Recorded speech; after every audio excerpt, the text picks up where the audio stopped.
श्वेता, आज दिल्ली में फिर से मीटिंग हुई, सीडीएस मौजूद थे, सेना प्रमुख सारे मौजूद थे, तीनों, राजनाथ सिंह के साथ, रक्षा मंत्री के साथ। तब कहा गया कि सेना को खुली छूट दी जाए। इस खुली छूट का मतलब क्या है? इस खुली छूट का मतलब रोहित हमें बहुत स्क्रैच से समझना होगा, शांतिकाल से समझना होगा। आमतौर पर जब भी पेट्रोलिंग के लिए हमारे सैनिक निकलते हैं रोहित, उनके पास 3 बोर्ड्स उन्हें दिए जाते हैं, क्योंकि ये भाषाओं की दिक्कत है दोनों तरफ से।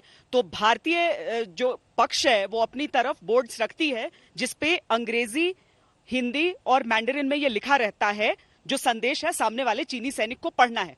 उसमें पहला जो बोर्ड होता है उस पर लिखा रहता है ये हमारी टेरिटरी है, यहां से आप पीछे हट जाइए। दूसरा जो बोर्ड होता है उस पे लिखा रहता है, अगर चीनी पहले पे नहीं रिएक्ट करते हैं तो उसमें होता है ये हमारी टेरिटरी है, आप भी अब पीछे हटिए, हम भी पीछे हट रहे हैं।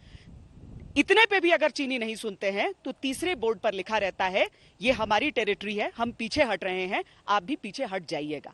अब सीधे से ये बताइए रोहित कि इतने सालों में क्यों ऐसी डिफीटिस्ट माइंडसेट रह गया?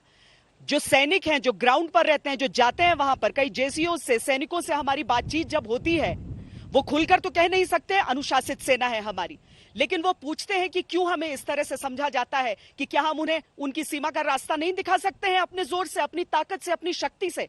तो सेना को खुली छूट देने का मतलब वहां से शुरू होगा, वहां से शुरू होगा कि हम सिर्फ एक बात कहेंगे, ये हमारी सीमा है, आप अपनी सीमा में वापस जाइए, हमें पीछे हटने की जरूरत नहीं है।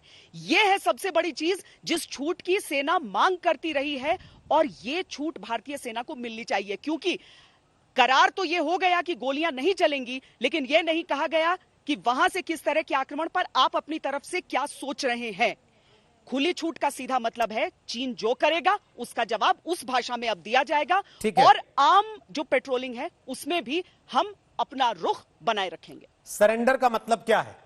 प्रधानमंत्री नरेंद्र मोदी ने जो भाषण दिया और उसके बाद राहुल गांधी ने आज लेख को शेयर करते हुए जो शब्द लिखा जिस पर पूरा विवाद है, क्या यह माना जा सकता है भारत ने सरेंडर कर दिया है चीन के आगे?